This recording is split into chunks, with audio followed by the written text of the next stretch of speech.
What? I mean, like, after all this, before you go into production, are you gonna do like a intro, like kind of like a... I just have somebody do an intro and an outro.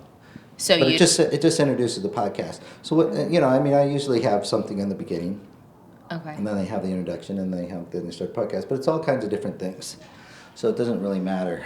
You'll get an idea of Okay. what is going on the recorder here. Can you push the record button? Yeah, just this one. Yeah. You're listening to the UnCommonCore Podcast with your host Thomas Howell. So my name's Preeti, Preeti, but the T is really a TH. And I'm someone who's really interested in fashion and editorial work, period. And I think it's really exciting to meet kind of young or, more fringe entrepreneurs and designers, especially female designers. So that's kind of why I responded to the email, because the capsule show was featuring a lot of designers I thought were very cool. So my name is Rui, R-U-I. Last name is Meow, M-I-A-O. Meow? Meow. Like the cat, meow. Okay. Yeah, a lot of people think it's a joke, but really it's not. So it's very funny. The day I got Tom's email is the first day that I joined the meetup group, because that week I just started doing Instagram. It's kind of like a fashion photography focused Instagram. And I was dying to go to more either runway shows or trade shows to just grab more good shots. And I was always very interested in radio podcast, and I got this email. I was like, oh, perfect. And I don't have any plans on the weekend. I was like, this is a perfect opportunity. So I responded right away. And then I met with Tom and then Preeti. That's how I got into this. But I only saw you for like 10 minutes. I was in my pajama. In your pajamas and outside. I went downstairs and I grabbed the gear from Tom. Yeah. And I refused to sit on the bench in the park across from my building because I was in my pajama. So we briefly talked. You said that you like, one of you guys said you like the runway shows and you like the capsule show. So what's different, because you have experience going on a lot of the runway shows, between the capsule and what it is exactly that we went to see? You mean you wanted me to talk about what is capsule? Yeah, what is capsule and what was the runway shows, and like how are they different a little bit? Tell people what's going on with it. So for starters, capsule, the show that we went to is a fashion trade show. So a trade show is where designers or boutique owners, they put out their merchandise just in a form of exhibition and for people like showcase their new designs. And so buyers or other people who are interested, like fashion bloggers, they would go into this kind of events and buy stuff for their stores. And for example, I saw a buyer and an assistant buyer from Urban Outfitters at that show when I was registering. So like a store like Urban Outfitters, which kind of has a lot of different brands in the store. They would go to this kind of shows, trade shows, to to spot new designers. Right. And, So yeah. okay. So what about the runway shows? Because I didn't go to any of the runway shows, and they're a little bit different too. So what about the runway shows? It's very interesting because this past New York Fashion Week runway show is in the same venue at the Skylight Clarkson Square, also in the middle of nowhere. And I was so surprised because when I walked in the trade show, the venue looks completely different. For the runway show, kind of like it had a lot of directions. When you walk in there, the venue, the warehouse kind of venue is divided into a lot of rooms, and so when I walked into this show, and there's like a registration table, and then at the entrance, it's just like once you walk into the main kind of like hall, exhibition place, whatever, it's just like a kind of like a stream of tables and booths. Like Right. it's kind of like so. But the runway shows, though, to interrupt you a second. You said there's little. You walk in and there's what? There's like little rooms. So you walk in there. They have like those like temporary tents. Sorry. Oh, tents. Yeah, for media, and also they had a lot of like tents. I think the theme is also different. That's one of the reason I like about Capsule, is that it's just the designers and the people, and Yeah. they're making very clothes straightforward. for to express themselves. So it's all about to express, not impress. Right. And the runway shows are you see all these fancy clothes, weird looking stuff, and it's kind of fun, and they play the weird music, but people don't have that much. I mean, they're not going to buy a lot of those clothes to regular people. I don't think so. It seems more real to me. I mean, the runway shows are fun, but I think that I think it's a little bit different. You know what You I mean mean? the trade shows seem more real to you? Yeah, the Okay. trade shows seem more real. At least this show, because they're all new people and they're selling it for people. Whereas a lot of the stuff in the high fashion stuff with the runway shows and all that stuff. I mean, who's going to really buy that, and what are they going to use it for? They're going to use it to go out once, right?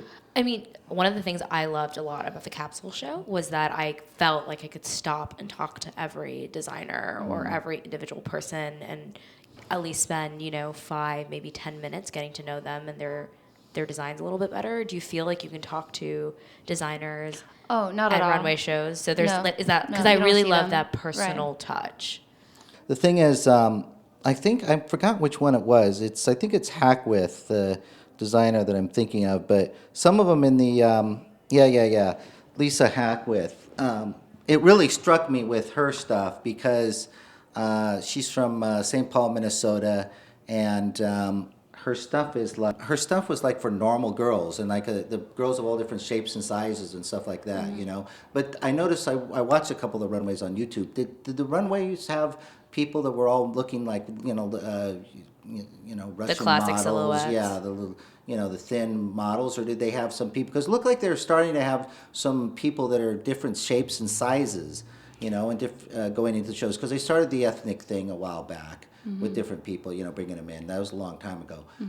But now, because I've watched this for a while out of the corner of my eye, I mean, now it seems like they're finally getting people with different shapes and sizes on the runways. But I'm not sure. Did you see that at the runway shows? For the shows that I watched, I didn't see. It was just all classic models, of course, with different ethnicities. But I did notice through Instagram, one of the shows, I don't remember which brand, it has people like of different ages. They're different ages? I saw like an older lady, maybe probably in her like 50s, 60s. So I really appreciate that diversity that's been added into it. But in terms of different body like types, I haven't seen that personally. Yeah. At the capsule show specifically, I ended up talking to a model who's got a very traditional silhouette, who's been in the modeling industry for a really long time and then broke into acting more recently. She was telling me that basically she finds that high fashion labels, she was with 4 labels that day, can't sell to retailers and to mainstream brands very well anymore if they're unable to accommodate a series of silhouettes. So she was telling me that A series of what? a series of silhouettes. So What do you mean by a series of silhouettes? so, for instance, part of that is obviously the plus size movement and really embracing women who are more curvy or, who don't fit the traditional size 0 model, extremely tall Right. frame. But a lot of that also is creating clothes and creating fabrics that work with a lot of different skin tones.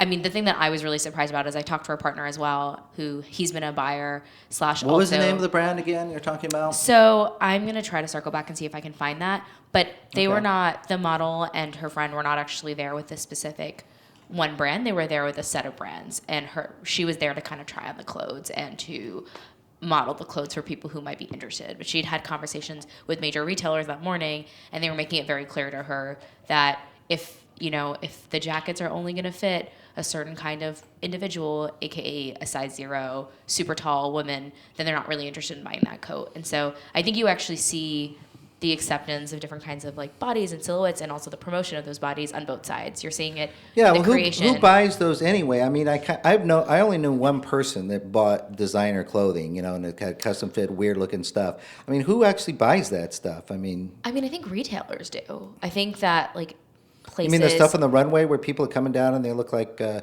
going out for Halloween, and like they got Well, I think that that might characterize 1 or 2 designers, but in my experience, there's also a lot of clothing that I could see someone who's very wealthy or someone who's like very trendy definitely wear.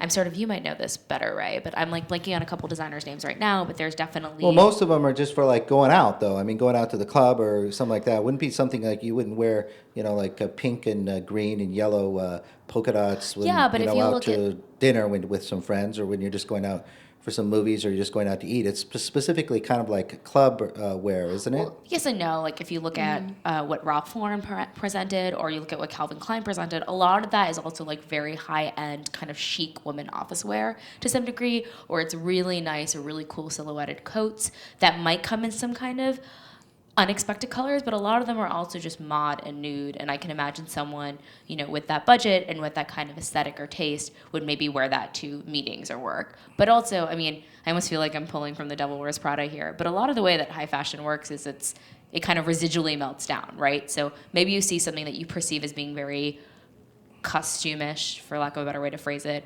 or extreme on the runway, but then those kind of silhouettes are brought to big retailers like Bloomingdale's, Nordstrom, other places like that, and parts of those silhouettes are kept and parts of them are not, and then they become a lot of the clothes that eventually so they are on our redesign back. them. They sell them. some They sell level, them as is to people that can afford it. But then that's what I was thinking. That's what I've said before to people. They don't actually, those don't actually appear as they do on the runway in the Well, stores. definitely usually. not. Yeah, because the runway needs to be like really visual and more like bigger than it, like what it is actually. For example, the Victoria's Secret runway show. So it's just like it's really hard to present like intimate wear because it's just like bra and panties. And there's honestly not a lot of real estate, right? Like, right. And so on the runway, you can see kind of like a feast of colors. When models walk down, you can see they have wings and everything. It's so visual, and you don't wear that in your bed, and you don't wear that inside. It's just how the designer and I guess the stage designer and how they want to present that to make, because it's a show in maybe some other time we'll talk more when you actually went and we saw a runway show that we could talk about, when people can look it up and see what we're talking about. But I was just generally speaking, it just seems like the perception at least is that there's all of these, because the perception being what people see on television and people see when they, watch it on YouTube or they look in the magazines, is that, 80% of these things are just stuff that, I mean, where are you going to wear this kind of thing? Like you said, you can wear it to the office, but the perception is like most people, it's a little out of reach for most people. And maybe 20% is just something that people can see themselves buying. But it would probably be better if we go to a runway show, we could talk specifically about it, because we're probably in our minds maybe thinking different things, because I always remember the weird stuff. Yeah, and this might make a lot more sense situated at an actual event, but like the last thought I have on this is that, for instance, this year, Alexander Wang partnered with Adidas and created this like very eclectic athleisure line. On YouTube, there's you could see the fall 2017 on YouTube. I saw that, and he's he has this. And of course, most people can't afford his actual clothing and his actual clothing line, but it then started this intense trend of now a lot of young, high fashion women will wear cool sneakers to the club as opposed to heels. And so, I mean, athleisure's obviously started before that too, but the point is, I think a lot of things from high fashion runways end up through some kind of residual process, filtering to retail stores, who then sell us a kind of new concept of what's fashionable this year. And that's how trends are created. So, I mean, kind of circling back to Capsule, one of the things I really appreciated is that you can see the way in which certain high fashion trends have permeated parts of the trade show. I think like a really big one, for instance, was minimalism and high structure. Like we see a lot of high structured bags at Kate Spade, for instance, right? But you also saw really cool, organic, individual women creating their own version of minimalist designs. That comes from somewhere, and partly from them as well. So I think you can kind of see this blend. I noticed that too. There was a couple of people. There was one guy in particular, and since I screwed up the recording, I don't have him. I feel bad. The people I like the most, I don't have. I didn't collect their cards. But I mean, I liked them all. I liked all the people I talked to. But I mean, there was one guy in particular. He was staying, and it was very, it was a squared off triangular collar and squared off shoulders and very, like you say, very minimal design, kind of like something from the Jetsons or something. And the pictures of the people he had behind that were modeling the clothes all had these dark circles under their eyes, and it was very dramatic and very weird. And he was sitting there all alone. I went to the people, by the way, when I went to the show, I went to all the people who were like alone, and no one was talking to them. And it was either, and I thought it was interesting. They were interesting. Plus, they were easy to approach as well. I don't want to kind of muscle into a conversation or something, but I found those people that weren't getting a lot of attention have some really interesting stuff. But I did notice a lot of minimal stuff. Who example? Are you thinking of any particular examples? Give me exactly one moment.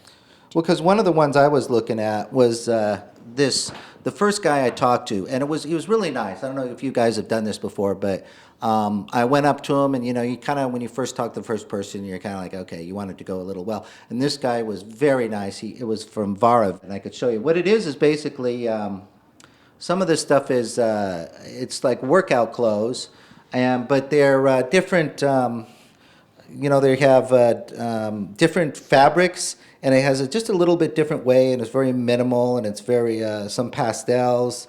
Yeah, you're supposed to scroll down. Some of these websites are a little bit confusing. But they had talked about food. They talked about, they have stuff for doing yoga. And they had some interesting, the fabric looked really nice as well. Let me see. And it was very dramatic. And it was something that, it didn't look like that weird gym stuff. Like when you go to the gym, and everybody's kind of got everybody's got the bright standout kind of gym stuff. This was a very modernistic kind of looking to me. Let's see, there were powder blues, pinks, blacks, grays, stuff like that. Very subdued. And also, one of the things that they did, they give 10% to Gracious Heart to support the children with cerebral palsy. And I did notice a lot of these websites are doing that. They're giving the charity, or they have an environmental aspect. They have a journal, and they've got, here you go, they've got all these little just aspects in order to, what they wanted to do is they wanted to kind of create more of a holistic thing. So that it's not just the clothes, it's a lifestyle, it's the food you eat, it's what you do, and they try to make a whole thing. See, here's the thing on their website. Yeah, this is funny. I don't know if you follow Goop at all, but this reminds me a lot of Gwyneth Paltrow's personal lifestyle blog. The idea is that, sure, the product is, some kind of athletic wear or some kind of everyday wear, but it kind of launches this whole brand of the kind of woman or the kind of man you'd want to be. And so, this is right. A lot of these. So they're selling the lifestyle instead of like, yeah, and it didn't seem like in the past the branding was a big thing, and I don't think it's all about branding. I think it was a little bit more sincere than that. They're not trying to get people to buy into like a hip hop lifestyle to sell Nikes or something. I think that people really believed in this, and not just this brand, but I thought a lot of the designers I saw were kind of trying to market who they are and what their life is about. And again, I think that's what makes it different than like some of the runway shows. The people were expressing themselves and who they were and how they live and what was important to them in their clothing. And that's why some of them had, tea, and some of them had other kinds of, links to other people that sell food and diets and stuff like that. And, so this guy was really, it was really kind of interesting. It was how do you spell it? VARA. Yeah. Okay. Looking at it. No, I think that, I actually think this fits into a lot of the ways that companies are trying to, or designers, entrepreneurs are trying to market to audiences now. It's trying to be really in touch with your target audience. This is actually a recurring question that me and Ray frequently asked different designers. So Ruby Feathers was started by Sigourney Burrell. She's originally from Canada but moved the line to Paris. It's mostly run from her, starting from start to finish. And as Ray sort of mentioned, one of the things that's really exciting about her is you walk into her stand and it's kind of visually... it's very distinct. Yeah. Yeah. She's actually at the entrance of... one of the major rooms. Right. So I saw her first, and she's super nice, so we started chatting. One of the reasons I really like her is that she has kind of like a very deep understanding of where it kind of circles back to what we were talking about, like kind of the target audience thing, but I'm not using the term because but she really knows who she wants to sell her products on.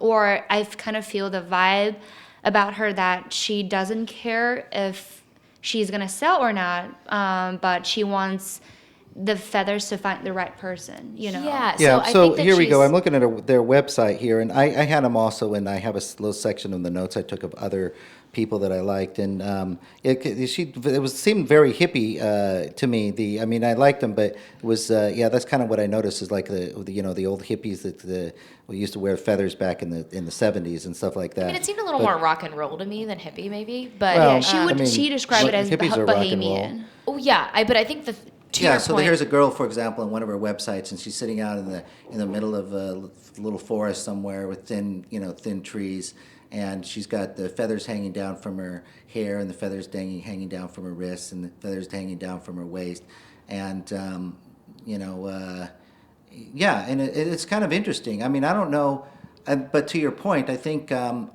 not so sure that she's targeting someone for that. I mean, because it's not popular yet. Well, sorry, I just want to.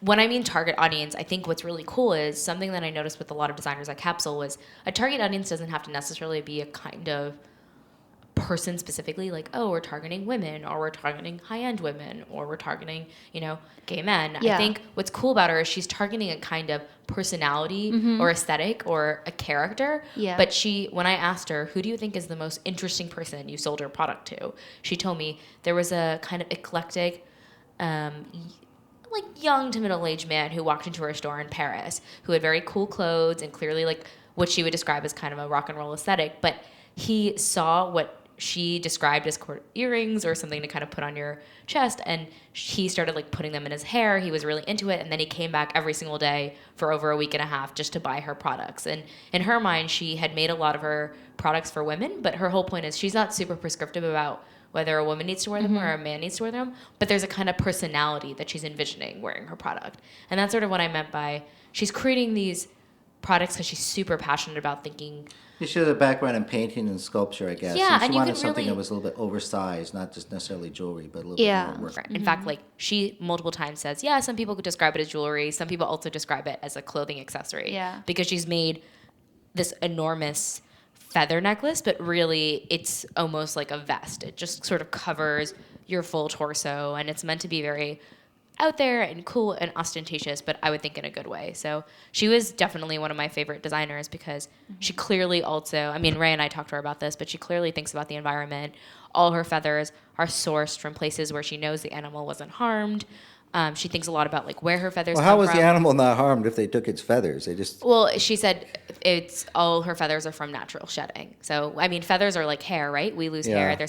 My hair is all over the floor in my house, and then I have to clean it up. So you can imagine a bird's really similar. And to her, it's important that she works individually with, the owners of certain farms, the owners of certain right. places that have birds to Right. think a lot about this. Stress them out so they lose their feathers a lot. Yeah, what's their website? So Rubyfeathers.com. Ruby Feathers. Yeah. .com? Can you spell it out for me? RUBYFEATHERS. Since we're talking about things that are a little bit unconventional, one of the artists that I saw that was kind of interesting was this girl called Emily Shapiro. She was one of the nicest people to me. She was interested in podcasts, and she has these, basically they're stones in the rough. They're contemporary metals is what she has. It says inspired by nature on her website, gem cast in place to represent a marriage of materials. She also has a book on how to make your own jewelry. So it's kind of interesting that she had these actual pieces. Well, what I like a lot about it too is it's sort of trying to complicate what we think of as conventionally beautiful, right? What you think about in jewelry, it's meant to be very like clean and shiny and just like clear lines and clear stones. Like a rusty kind of look. But yeah, some of her jewelry looks a little rusty, almost like something you'd pick up in a pirate ship if you were in like a sort of comic pirate ship. And I really like that. Even like her hands in advertising her jewelry seem a little sort of dirty. But do you have thoughts on that? Right? I agree with you. It feels like I don't know, like a stone just falling from the space. It kind of feels it feels different. Yeah, It's well, very but her, earthy. yeah, she on her website she has a little book. So I don't know. I mean, I don't know who. I guess it's going to be a certain kind of person, of course. But it goes along with the feathers. You could buy the feathers and the stones. Where is she based? Do you know? But yeah, there she is sitting in her little. A lot of them are sitting in their little studios. Yeah, then I mean, her I think website. that also to your point, she reminds me of another designer that clearly isn't interested in broad spectrum appeal. It's more like she is doing what she really likes, but there is clearly an audience that will like that too. It's not everyone though, and I found that to be a lot of people at Capsule. One of my favorite designers was Sarah Majid. Her designer label is Sarah Majid remember her. Designs. Yeah, so her name is SarahMagid if you want to look her up. But she's actually a costume jewelry designer based in NYC, and she worked from a bunch Based of... in NYC. What do you Yeah. mean? New York, New York City? Yeah, Oh, okay. just no one call it NYC anymore. No, but what's something that's really cool about her is that she worked for a lot of major, when I was talking to her, she was telling me about this. She worked for a lot of major labels. She worked for Coach, she worked for Henry Bedell, she worked for J. Crew. And after a while, she felt like the kind of jewelry and the kind of art that she was really interested in was just not, there was no appetite for that in major labels. Well, And what does it look like? Tell, because the people So- are listening, and that's Yeah. why I like to go at places that people who normally wouldn't be listening about. So what does it look So like? to How would you give describe it? Okay, so I would describe it as sort of eclectic art meets the 80s. So the 80s is a huge point of inspiration for her. So you can imagine her jewelry is a lot of kind of ruffled texture, lots of like bright little colors. She has an actual collection called the Ruffles and Ribbons collection. And in that you see lots of loops, lots of things that kind of look like they would be going on forever, like little infinity loops. And then oftentimes like bright pink gemstones. She also has a collection called the Rainbow, and that again has lots of curves in it, but on sort of like gold-plated brass metal. What she does is she has a set of like bright gemstones that eventually paint out the rainbow. So they're like red gemstones, green gemstones, violet, yellow, etc. Right. And So she has jewelry and clothing together, right? no, she just does jewelry. Oh, just jewelry. Oh, okay. For some reason, I thought you were talking about the clothing. Okay. Yeah, and she's actually one of her biggest inspirations. What's the name again? The name is her. It's her name. So Sarah Majid Designs. I might have talked to her last time when I did the last capsule show, because I skipped the people except for one because they emailed me. But Yeah, she was super friendly too, and Yeah. very willing to talk about her past, but clearly super excited by her designs, and it felt like her label was finally an opportunity to make the design she'd been wanting to make for her entire life. Right. And I will say, they so definitely... what's the website? So it's just sarahmajiddesigns.com, but I can look that up and double check it. Well, how do you spell it? SarahMagid. Okay. Well, Ray, right? What about you? Did you see anybody that you thought was you were taking pictures a lot? So Right. so if actually I have a blog, and but there's probably places I'll maybe at the Facebook or something, and we could take a look at some of the pictures. I'm not sure. I don't really have a place, but we'll put some pictures up. But what did you find that you liked? I actually like Sarah a lot as well because we were almost together, but she was doing an interview. I was taking pictures, so Yeah. I didn't get to talk to him a lot. But more visually, I feel like Sarah's story. So she was your favorite? No, she's not my favorite. I'm just like kind of picking it up. I actually wanted to talk about this girl called Parisa One.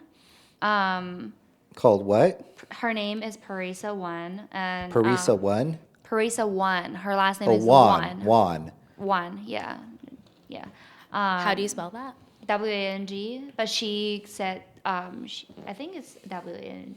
Or, yeah. But her label is Yeah, just named she said after it her, when, right? Yeah. Yeah. I think it's Parisa NYC, her label. Yeah. Where's it from?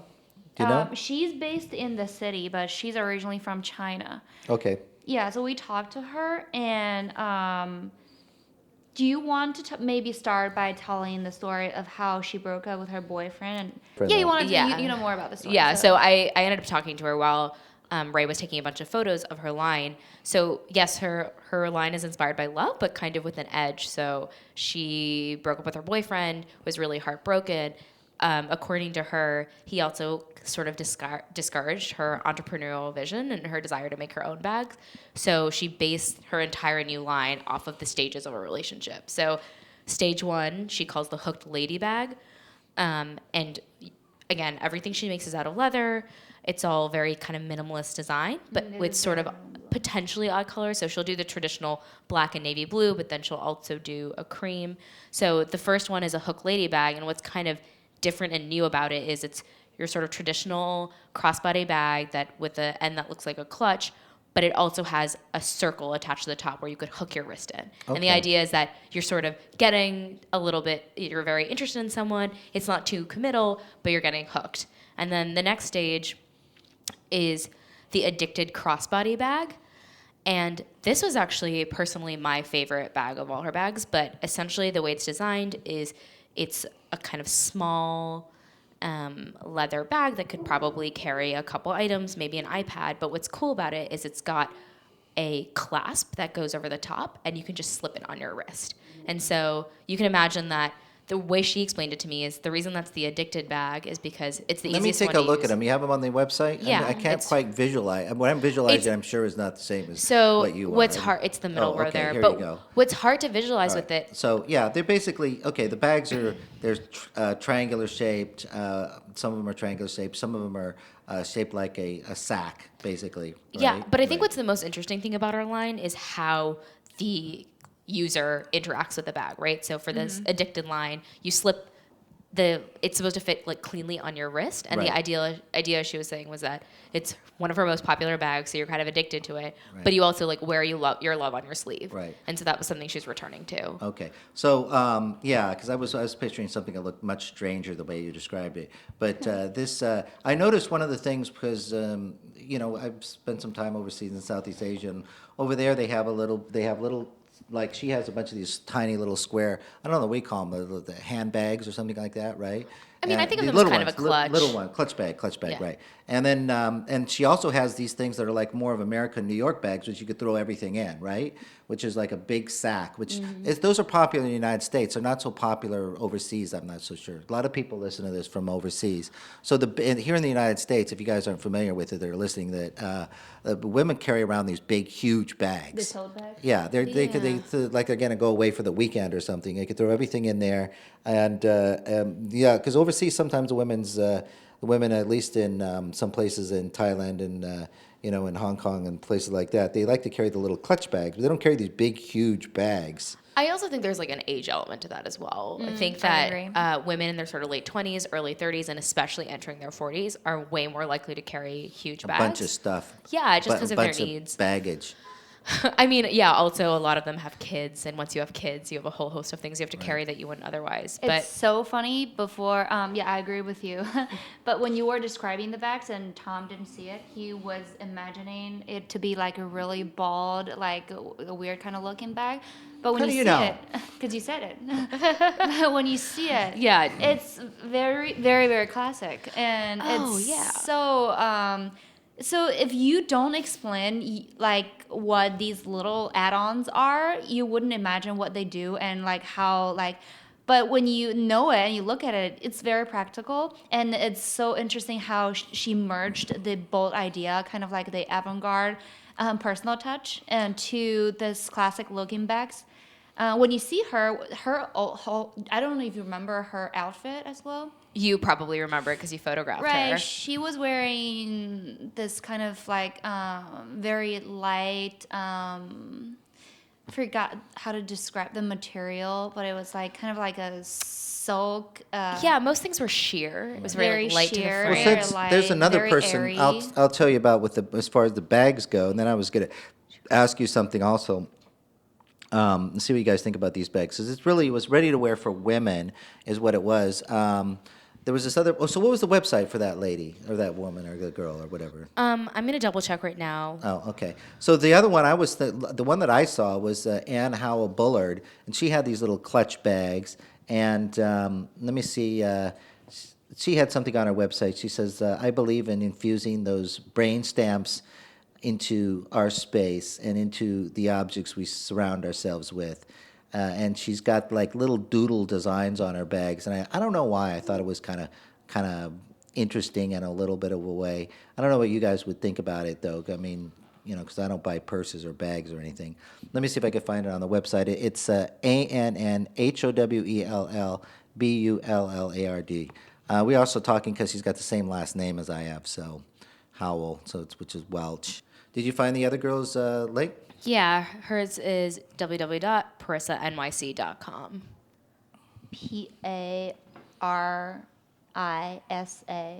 PARISANYC.com. Okay. Here's the one. Let me show you on my one. Here's this girl's website. You can take a look at some of the stuff that she has.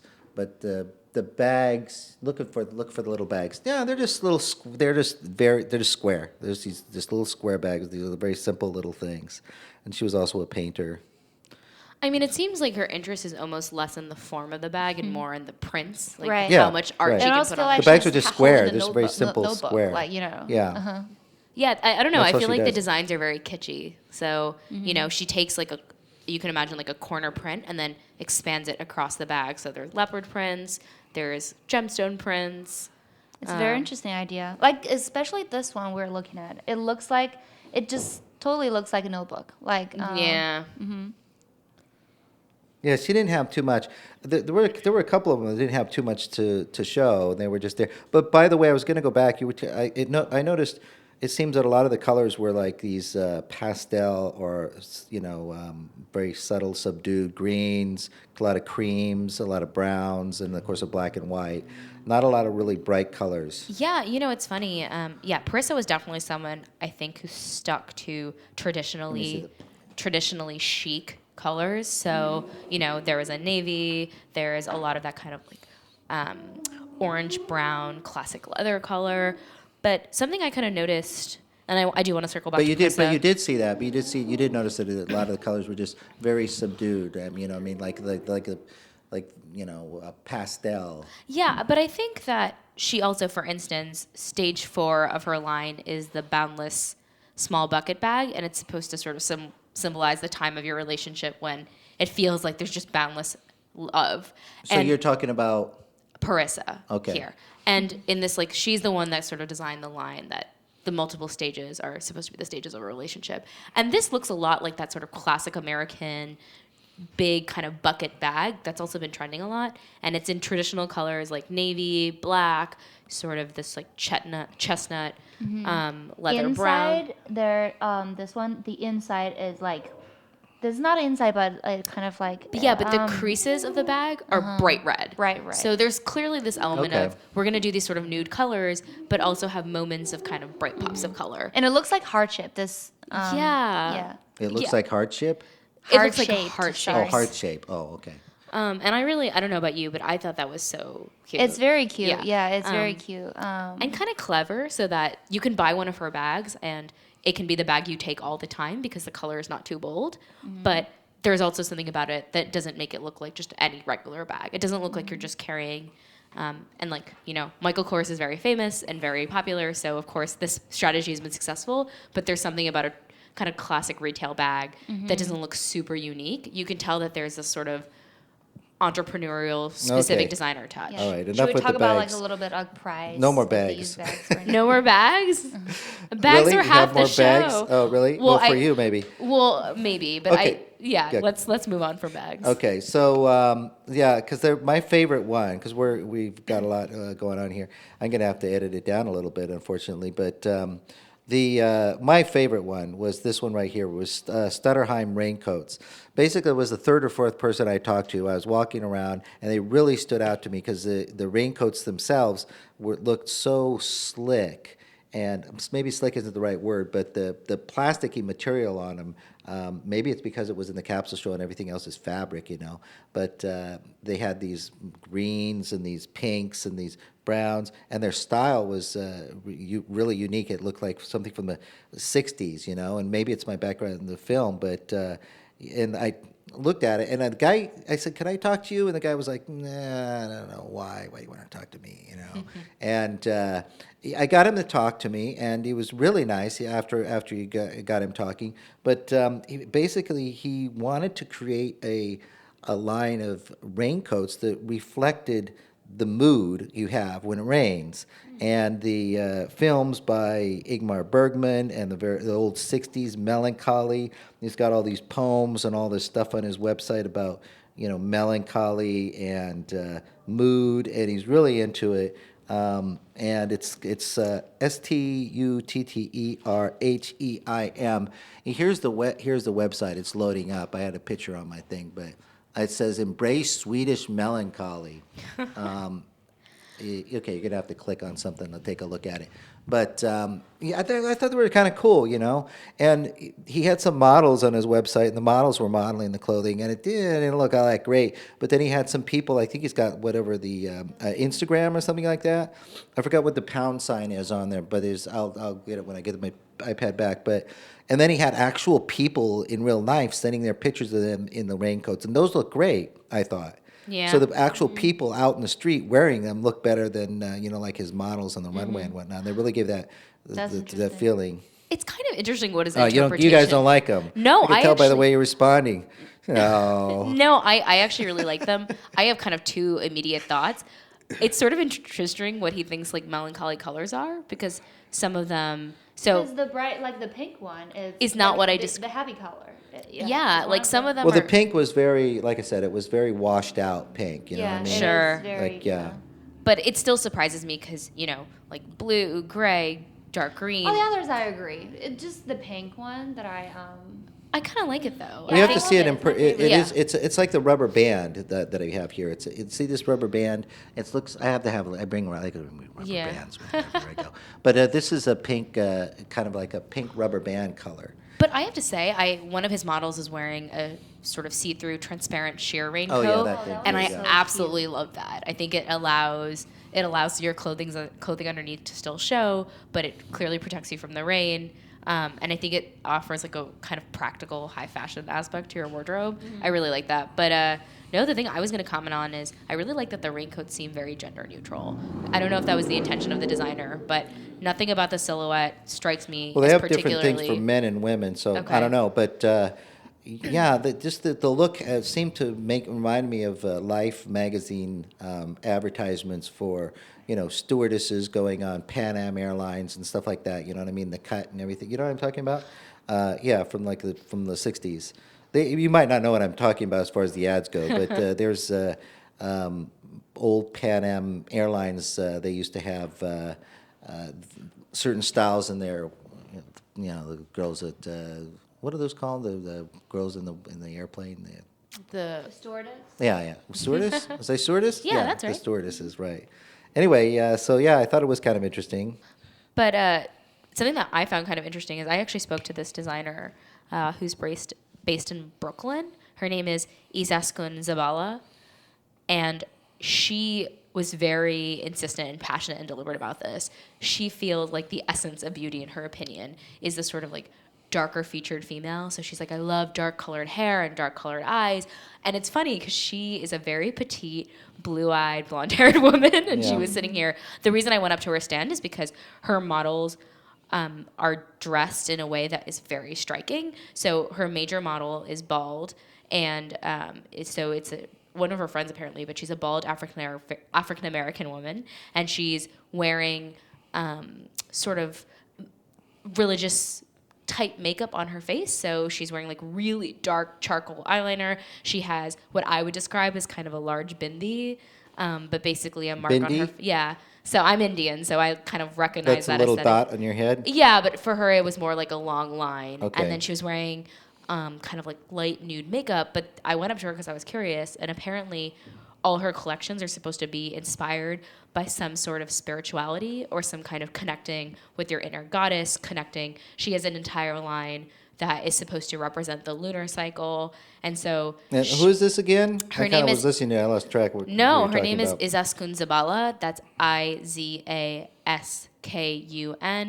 last name Zabala. And what does she do Zabala. exactly? She's a jeweler. Oh, so she makes she jewelry, creates. Yeah, okay. she creates jewelry that's meant to be very spiritual and very meant to be in line with kind of thinking about planetary spirituality and your inner goddess. But I thought what was really interesting is that the way she chooses to model that line is often not relying on a very traditionally conventional American beauty aesthetic. Mm-hmm. And she was super insistent about that. It was a deliberate choice.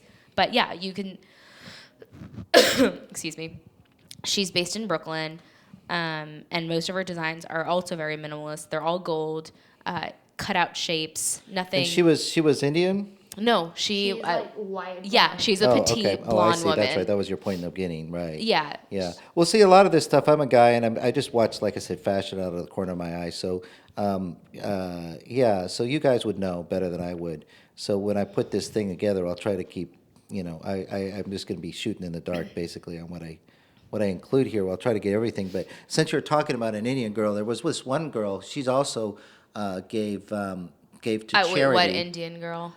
Her name is, well, no, I mean, you were not talking about an Indian girl. You're talking about the Indian designs on their face and stuff like that.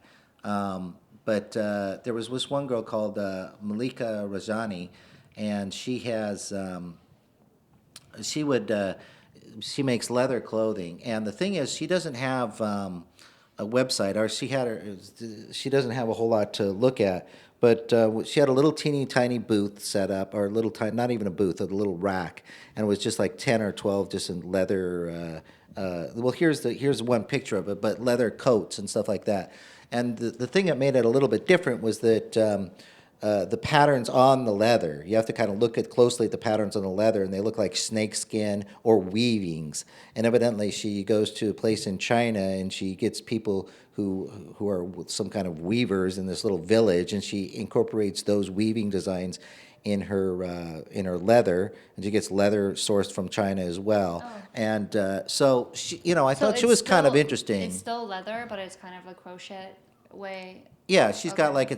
she's got it sectioned off, so I was different gonna say- sections have different kind of patterns and things like that. It The was kind of texture- interesting. I really like that Yeah. actually because Yeah. I've been to India several times, and it really reminds me of the sort of textured hemp bags that you see in India a lot. Those are made across all over India, but especially by sort of local women. That pattern, yeah, it reminds me of like in China where like a woman would carry around these like bamboo baskets. Yeah, you know what I'm talking about? Yes. Yeah. But it's kind of interesting to bring something that's sort of the fabric of another country's Yeah. life and bring it to high fashion retail. Like clearly leather goods are expensive. And it transfer from, it's the same pattern, but it transfer from one fabric to another. Yeah. It's like kind of unimaginable to have that kind of pattern made with leather, it's kind of hard. Yeah, so the thing is, if you go to her website, her main website that's going on right now, it's her old stuff. So this stuff that she's doing in leather, you won't see it on there. At least I didn't. And but if you do #MALIKARAJANI, like on Twitter or Instagram or something like that, you could see some of her new stuff. But yeah, I thought it was kind of a little bit interesting there. Yeah, and she seemed like an interesting person. There was one more. There was a couple more that I wanted to go over. One of them emailed me that I looked at last time, and this is the one right. Oops, this is the one right here. It's Orphelia Sorbia, and I don't know if you guys have seen it, but they have scarves and different kinds of little clothes here. And a lot of their stuff was kind of like to shock. So they had scarves originally, but the thing about them was they had, here, take a look at it. There was kind of like a theme. The scarves are made interesting. in Italy, but they're, and I mentioned it last time in the first capsule, but the designs are really nice and really weird, and they kind of reminded me of United Colors of Benetton. This idea of, kind of shock value. You know the shock value campaign, the United Colors No, of I'm Benetton? not familiar Oh, with that. in the past, United Colors of Benetton had this ad campaign. It was very controversial. They would have some of their most controversial things. I couldn't even find them on the internet now. Where they would have a car accident and they would have clothes just laying there that was all bloody, and it was be like their United Colors of Benetton. This was before they went all multicultural. And then they had another one where there was a guy who caught a shark. And this one was great, and I couldn't find this one on the internet either. And they cut the shark open, and the photography was of clothes inside the belly of the shark. You know, so that this was, it just kind of reminded me a little bit, even though this is cartoony and kind of humorous, they're really Yeah. going for kind of a combination of sort of like, not so much shock value, but looking and exploring the darker side of, you know, violence and stuff like that, and, you know, sort of purging of whatever kind of, sort of, I don't know, it's negative impact, and Yeah, it's like putting it kind in a of- fashion. I don't know if it's a good idea or not, but I mean, it's kind of interesting, you know. Yeah, so they have like one girl there is she's got a little gun, an arm wrapped around her Right, head, yeah. and she's shooting herself. And yeah, so I thought it was, and they punks. There's people that are tied with their scarves, with their arms tied around their back, and you know, like these kind of crime scenes. And they also have a couple of these Mexican wrestlers, you know, in there. So I thought it was kind of like a very streety, kind of like a very something of a, you know, kind of punk kid would do. Yeah. And also, I really feel like, see, look at this one, this model. She's wearing all like a Yeah, and he's black, like they're displaying the t-shirt. scarf around her like Yeah, a bandito, like a gangster, bandit. Yeah. And this one covers her own eyes, and yeah, it kind of, I feel like, I don't know, it's kind of violent in a way. Yeah, that's what I'm saying. Yeah, Yeah. I mean, that's what the thing is. That's a connection that I was making. Is it was kind of purging the violent. It was purging the sort of the, you know, the emotional response that we have to violence, and sort of making it into a making fun of it. The way I mean, it's the way high school kids do. You know, they kind of do things to shock people in a way. You know, and they're not really don't have any evil intent necessarily. You know, but they want to stand out. They want to say something. You know, and it's part of what our world is. So. But I don't know. I was integrating that into the style. I think it's kind of interesting. It's very interesting, especially this idea on like these tiny sheer scarves. You know, I Yeah. would imagine this kind There's of concept clothing on, they have too in there, if you could look. But and the clothes are kind of funky, and it's all kind of in a cartoony Japanese kind of way. Yeah, you know. I'm looking at this. This one is called their Frida collection. Yeah.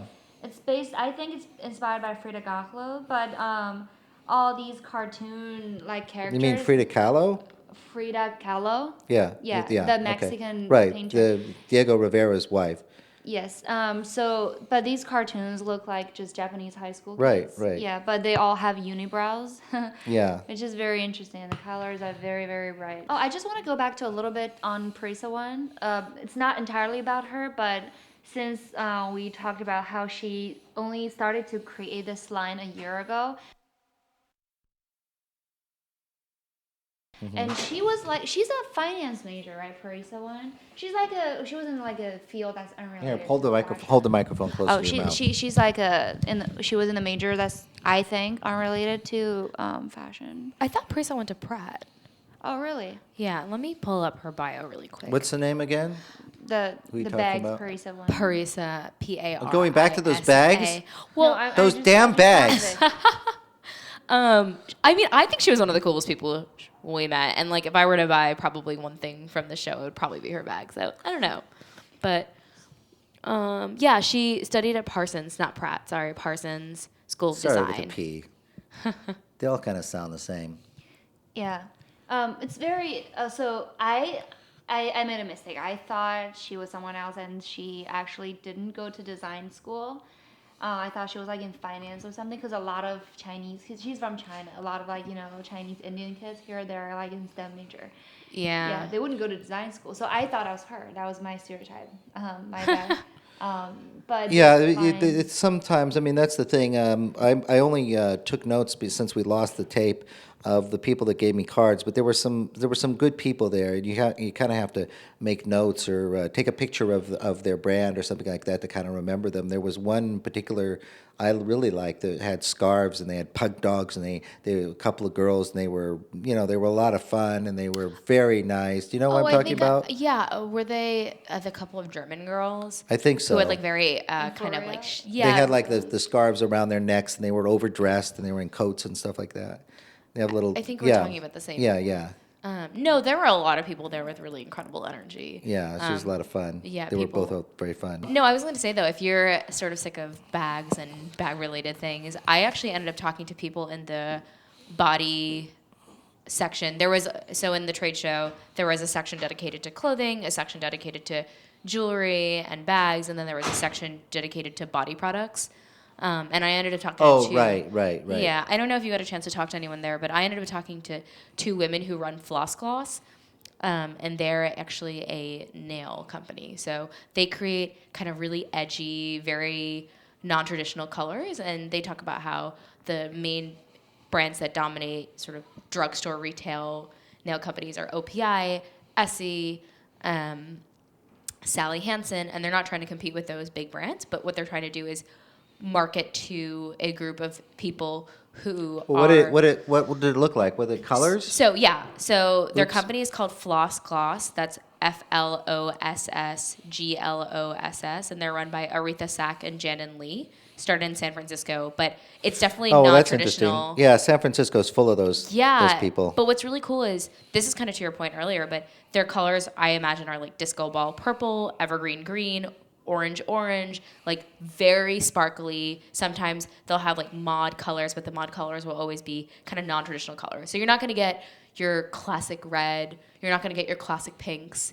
And I talked to the 2 women, and they said that they had like several problems with the sort of traditional nail industry. And a big one is, she was telling me, I don't know who decided that red was the professional color for women, but for whatever reason, we've decided that red, nudes, pinks, these kind of more subdued colors, even though red's not even that subdued, is what professional women are supposed to wear. And so she wanted to wear like a bright aquamarine blue or a crazy green or these very edgy colors, and she found that there wasn't a market for it. Well, that's not that, to interrupt you a little bit, that's not that unusual coming out of San Francisco. Yeah. The Urban Decay several years ago started the whole thing of, challenging the standard styles. You familiar with Urban Decay? Yes. Yeah, the girl, and she was, with Silicon Valley. I guess she was in started one of the big companies that does connecting. What is it called? Cisco Systems or something. Yeah. Was her system, and she started Urban Decay, and that was based on the same thing you say is something exactly opposite. It's based on the colors you see in the street in the urban setting. So it was kind of like a challenge to because that stuff is boring after a while, right? But what's really stuff. interesting is now Urban Decay is like a very, very successful makeup line. Yeah, that's what I said. I don't think they were the first. I think they were one of the first to do that. Yeah, but what I was going to say is, what's interesting is one of the products that Urban Decay has become very popular based on and sold a ton of units of is the Naked palette. And the Naked palette's actually mostly all neutral tones. So you can see that even there's a lot of pressure for mainstream brands to kind of eventually start neutralizing in order to sell really well and to reach a broad audience. Also, the last one, Cece is one of the designers that was kind of interesting, a girl I know from before.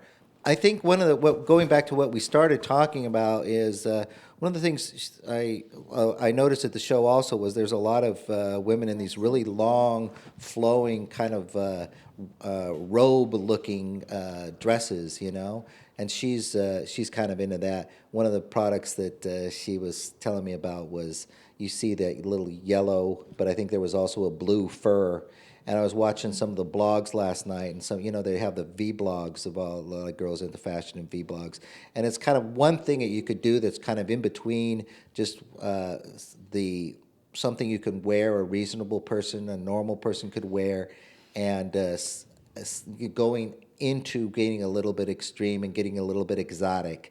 Because, like I said, these bloggers, they had on these fur coat things, and they attracted a lot of attention from people, and it was just one simple little item, and it really made their, personality kind of stand out with just one or two little simple little additions, So anyway, the blue and the fur thing, and they're handmade, and so they're a little bit expensive. But I think if somebody was wanting to, stand out a little bit, get a little bit of attention, do a little bit of their stuff, they can choose one thing like that and really, mix it up. And I noticed a lot of the designers also were designing things that could be mixed with things that they already had. I mean, things that their customers would already have, that people would already have. And kind of mix and match. There wasn't all just you had to buy all my one product. Right. I mean, I really like this, and I've actually kind of seen these sort of silhouettes I think that fur is like definitely really coming back. Or at Yeah, least that's what things I that was have, trying like, to a say. I shaggy. guess I was getting tired, but Yeah, no, I think that like the also fur. anything that has like a shaggy texture is also starting to kind of circle back. I've seen at least. I don't know. I mean, you might know a lot more about this than I do. I mean, definitely, like in the winter, like you see, like it's like kind of like a necessary piece for any vloggers. I really like this. I like the color. It's Yeah, I actually really love this sort of like bright sunny yellow. and it's so funny. Like if she pairs up like a white dress inside, and the entire look reminds me of an egg. You know, this. Yeah, she looks like an omelet. Yeah, it's really fun. It's very fun. But no, I also think it's outfit. kind of nice to incorporate really bright colors in the winter because you don't see. Yeah. Let's see. And okay, well, there's some other ones. Let me just go over real quick, and we'll finish up here. Let's see. There was one Rosina May. Did you guys see her? You're gonna have to remind me of what her label is like. Okay, it's ROSINA dash May. And this is this kind of stuff. Here, let me show you. She's got. They're kind of like teenagers with sort of. I don't know if yeah. I think you have to be a teenager or somebody at least under your 30s or something to wear that some of the a stuff. It was kind swimwear? of. Yeah, They she's had different kinds of things in there. It was very sort of It's cute. yeah, young and rebellious, and it had tight black. What is it? What are you seeing in there? I mean, I see swimwear. There's some swimwear. Yeah, it's for hanging out. That's what it is. It's swimwear. I forgot for a moment. It's swimwear that you could wear out to a party, or you could wear to the school, or you could wear to at the beach. So it was kind of like this cross, relaxing sort of stuff that goes in between the beach and the pool and the party and the club, stuff like that. So you could like wear it all day long, and it was young, and it was kind of like you say, minimalistic and kind of a little bit dramatic.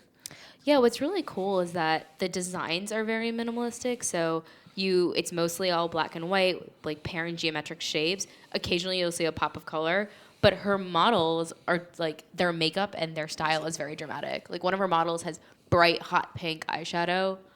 And so she's clearly like playing to a very edgy girl, but the designs itself. And also this one, like this girl, she's out on the street instead of all the other models who are like by the pool.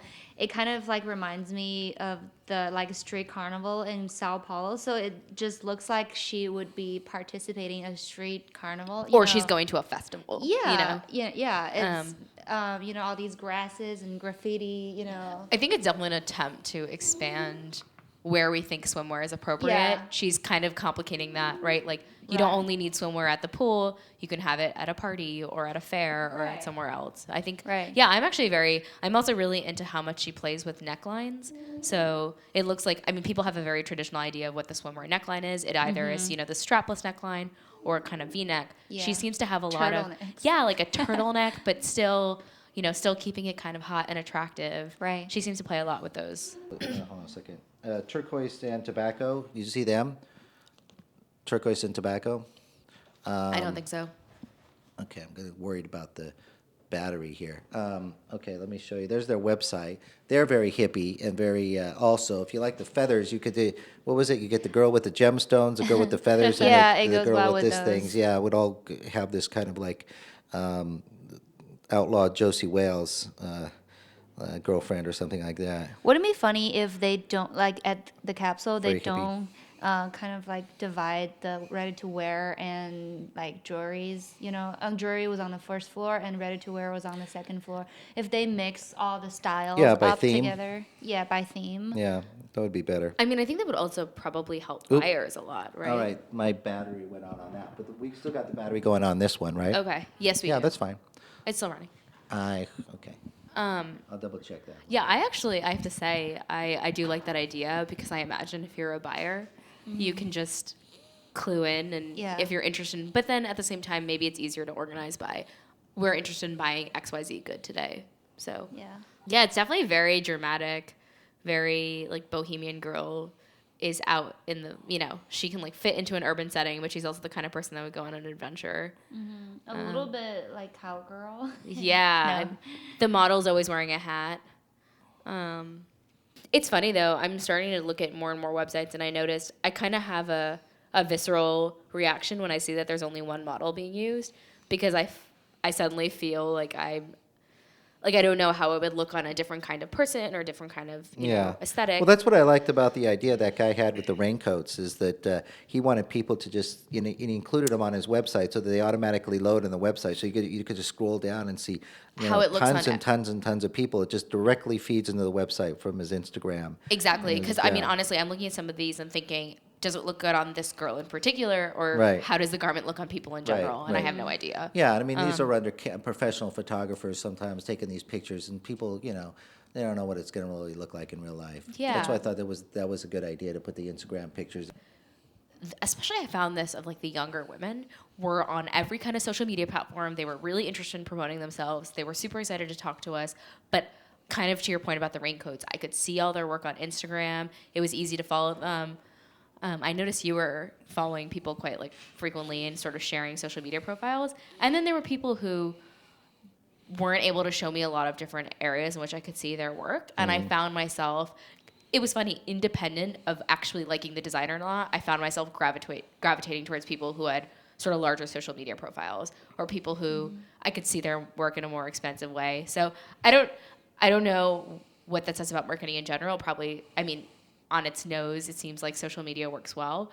But I think that people who are really eager to sort of spread the word about their label, and it was really easy to find their stuff, that was something I was very appreciative of. And that was a lot of designers. Well, yeah, at like I Capsule. said, these last few I found just by clicking, but not everybody on there had a website, and it was so what you have to search for them, This is the steampunk. Right. I was looking at the one I'm showing you right now. What's the name of the brand again? I forgot.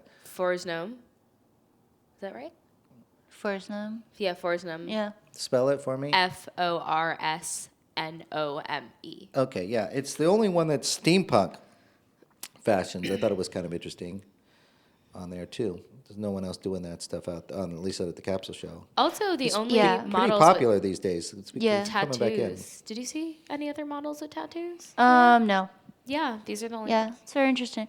And since you mentioned that this is the only like kind of punk theme design, what I like about the show is that it's kind of it combines the more established brands like CC and with these Well, emerging, CC is brand new too, but yeah.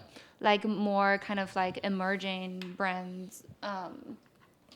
So like aspiring designers, like like the new designers who just came out for like a year or two. Yeah, and- that's what I liked about it too. It Yeah. kind of mixes them up. I mean, the people that were there, I think it's mostly the people who are new. And I think the people that, like I said, that are going back that are old are doing it because either they like the show, it seems to work well for them, and they want to see, or maybe they want to see what else is out there, or maybe they already paid up. I'm not sure, but anyway, it was mostly new people. That's great. Yeah. There was. I really liked that.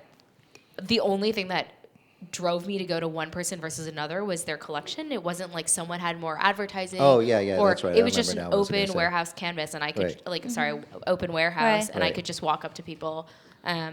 I kind of feel frustrated when I go to some other shows or some other places, and I feel like clearly the person who had more money got to buy the like bigger spot. And Well, things that's like that. that's the main thing. I mean, whoever listens to this, I mean, yeah, it's a little bit different than a lot of my other stuff, but it's mostly for women. I guess guys will probably be bored with it. But the thing is, a lot of these, it's not as pretentious, the Capsule Show. It's people that are intimidated, I think, by some of this super high fashion. These are designers that are approachable. Not only the people are approachable, but they're real people. They're trying to make something, but they're not selling themselves out, And so that's why I thought this show and a couple of these designers are kind of interesting. They're doing what they want to do, and they're living their dream. They're not just trying to make it rich. Yeah. That's the impression I got from there. Some of them were a little bit snotty. They seemed like they didn't really want to talk to you, but I think it was good in a way, even when they're snotty, because it's them. Yeah. They're not fake. So that's what I liked about a lot of the designers. Whether you got along with them or not, you got a feeling it was really them. Yeah, and oftentimes you were speaking with the person who made the creation. There were a couple times when we went up to a shoe designer, and clearly the girl didn't feel very comfortable talking about the label because she was just a representative. Yeah, and also she was being cautious because she wasn't sure the designer wants publicity before the line was out. Yeah. Well, so, the thing is, for the people that are listening, I'll put a list of all the designers that, most of them that I liked and that you guys like on the website. And then the capsule, what is it, capsule.com or something like that? I guess you could go to the Yeah, where I you mean, could it's called find the them, Capsule Show. Right, the capsule show. But I think a lot of the people out there, they don't have a choice. If they're not in a big city and somewhere, it's hard for them to find something that's like done by a new designer that's a little bit different. And so with the internet, it's a little bit easier, but still, they don't know where to go. Yeah. So I thought presenting some of this stuff is, it would be a good idea for some of those people. Yeah, I mean, I think the show is exciting for a number of reasons, but there was definitely a lot of non-traditional clothing, jewelry, bags, makeup, hair, all of that. It was definitely a cool show, I think. What do you think, Ray? Anything else to say? No. This show actually reminded, because we were talking about how like new designers like who were just like out for less than a year and register and to like showcase their creative work at this show, which is like a really inspiring thing to do.